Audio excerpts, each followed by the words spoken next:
Dinajpur board 2009 এটার solve করব, এবং এটা সলভ করার সময় আমি তোমাদেরকে নিয়ম বলে দিব। তার আগে তোমরা যদি পারো এইটার আনসারগুলো কমেন্ট বক্সে করে পাঠাও, এবং তোমাদের কমেন্টের আনসার আমি দিব। কার কেমন হয়েছে ইনশাল্লাহ অবশ্যই তোমরা পাঠাবে। তো আমি এখন বোর্ডগুলো সলভ করে দেবো। বোর্ড কোশ্চেনের আলোকে এইগুলো আমি তোমাদের দিয়েছি, অর্থাৎ এই কয়টা তোমরা নিজেরা করবে। আচ্ছা, প্রথমে যদি না পারো তাহলে আমি তোমাদেরকে এই নিচেরগুলো সলভ করে দেবো। সলভ করে দেওয়ার পর তো বুঝবে, তো তখন আমাকে ইনশাল্লাহ আনসারগুলো পাঠিয়ে দিবে ইউটিউবের কমেন্ট বক্সে। ঠিক আছে, এখন এখানে আমরা দেখি we work hard to attend success in life. এটার আমরা কমপ্লেক্স করব। তাহলে কমপ্লেক্স সেন্টেন্স করতে হলে যদি এরকম টু দ্বারা উদ্দেশ্য বোঝায়, তাহলে সেটা নিয়ম কি? এটা নিয়মটা আমি একটু উপরে লিখে দিচ্ছি, যে টু দ্বারা যদি উদ্দেশ্য বোঝায়, 2+V1 দ্বারা যদি উদ্দেশ্য বোঝায়, তো সেই ক্ষেত্রে আমাদেরকে যেটা করতে হবে, 2+V1 সমান হলো সাবজেক্ট লিখতে হবে। আচ্ছা, উই ওয়ার্ক হার্ড, তাহলে আমাদেরকে তখন লিখতে হবে সো দ্যাট লিখতে হবে।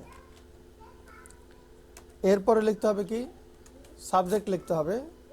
একটু কালার করে দিলে মনে হয় ভালো হবে। তো সো দ্যাট লিখতে হবে, এরপরে কি লিখতে হবে? সাবজেক্ট লিখতে হবে। এরপরে কি করতে হবে?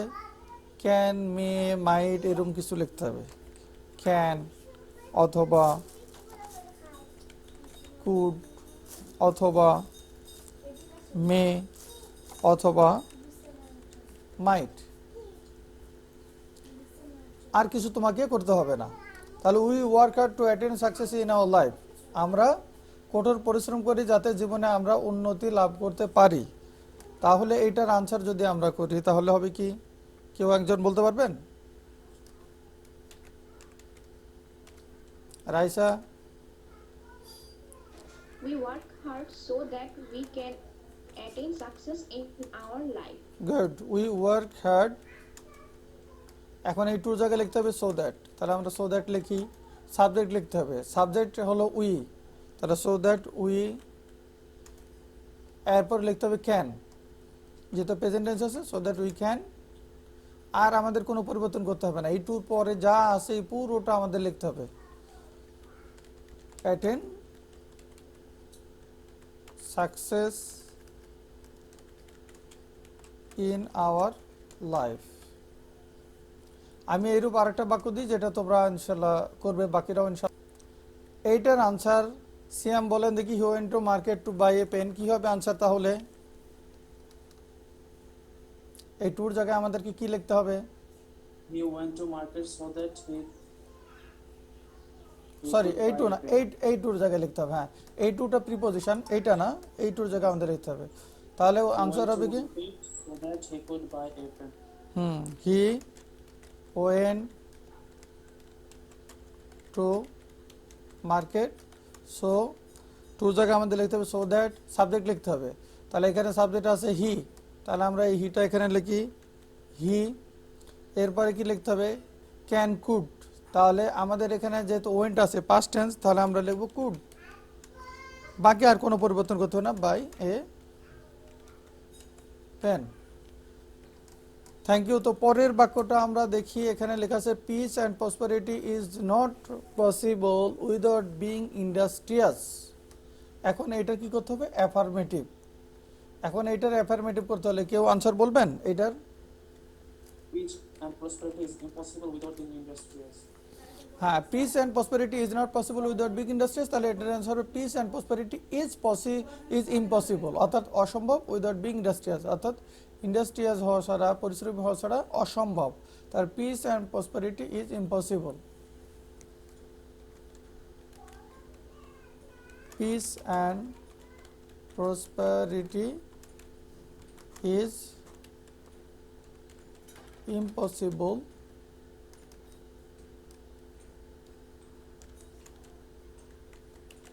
without industrious. Good. আচ্ছা, সি নাম্বারের যে আনসারটা দেখো, সি নাম্বারের আনসারটা হবে কি? A man who leads an ideal life brings misery for his life. What is that? আচ্ছা, এইটা নিয়মটা তোমাদেরকে আমি শিখিয়েছি কমপ্লেক্স টু সিম্পল করার সময়, যে যদি এখানে রিলেটিভ প্রোনাউনটা থাকে তাহলে এই রিলেটিভ প্রোনাউনটা উঠিয়ে দিতে হয়, আর শুধু এই ভার্বের সাথে আইএনজি যুক্ত করতে হয়, আর কিচ্ছু না। যদি রিলেটিভ প্রোনাউনের পরে মূল ভার্ব থাকে তাহলে এই রিলেটিভ প্রোনাউনটা আমরা উঠিয়ে দেব, আর এই ভার্বের সাথে শুধু আইএনজি যুক্ত করব। আমি তোমাদের একটা উদাহরণ দিয়েছিলাম, the tree which stands beside the river has grown old, এরকম ধরনের ওই নিয়মের আর কি। তাহলে এই বাক্যটা পুরো আমাদেরকে এখানে লিখতে হবে। যেমন আমি লিখতেছি এ ম্যান, এরপরে হুটা বাদ দেব, লিড আছে, এই লিডের সাথে আইএনজি যুক্ত করবো। A man leading an idol life brings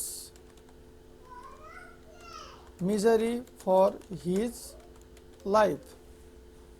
এই অনুসারে উপরে যে উদাহরণ দেওয়া আছে তোমরা এটা চেষ্টা করবে। তারপরে চাইলে আর একটা উদাহরণ এখানে সেট করা যায়, যেটা আনসার তোমরা নিজেরা করবে। দেখো, মনে করো এই বাক্য আছে, আ ম্যান হু প্র্যাকটিসেস, এখানে সরি এস দেওয়ার কথা আমাদের, সি দিলে কিন্তু নাউন হয়, এস দিলে ভার হয়, এটা খেয়াল রাখবে। A man who practices running fast can run well, একজন লোক যে দৌড়ানো প্র্যাকটিস করে সে ভালো দৌড়াইতে পারে। তাহলে এটার আনসার কি হবে? A man practicing running fast. A man practicing running fast can run well. A man practicing running fast can run well. তাহলে এইটা হবে আনসার, এই তো। অর্থাৎ এই বাক্যটা এখানে পুরোটা লিখতে হবে।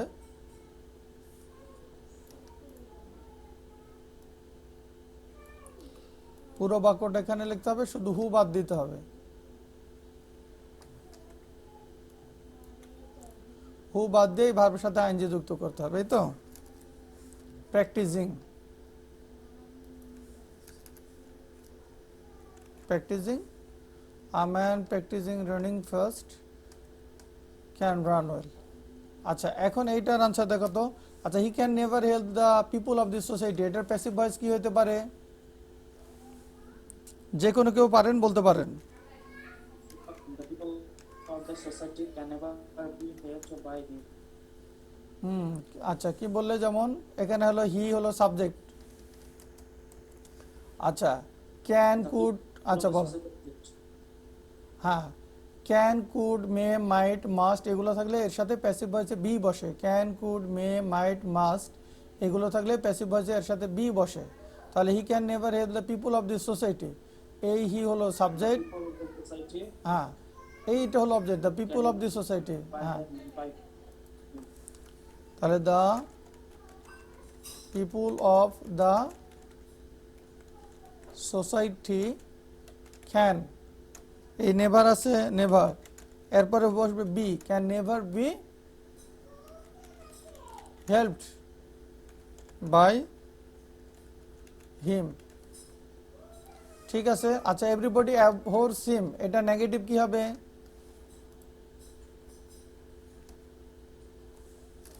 There is nobody but abhors him.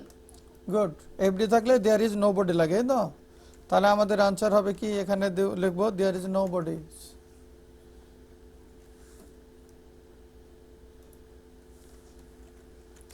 There is nobody but, অ্যাভর শব্দের অর্থ কি? ঘৃণা করা। ঘৃণা করা বা ঘৃণা মুখ ফিরিয়ে নেওয়া, এমন কেউ নেই যে তাকে ঘৃণা করে না। ঠিক আছে, আমরা এইটার পুরো এখন নিজেরা দেখব যে শুধু কোশ্চেনগুলো আমরা আনসার বলতে পারতেছি কিনা। আমি একবার আনসার দেখার সুযোগ করে দিই, এই যে দেখে নাও, অথবা তোমরা নোট করে নিয়েছো আশা করি।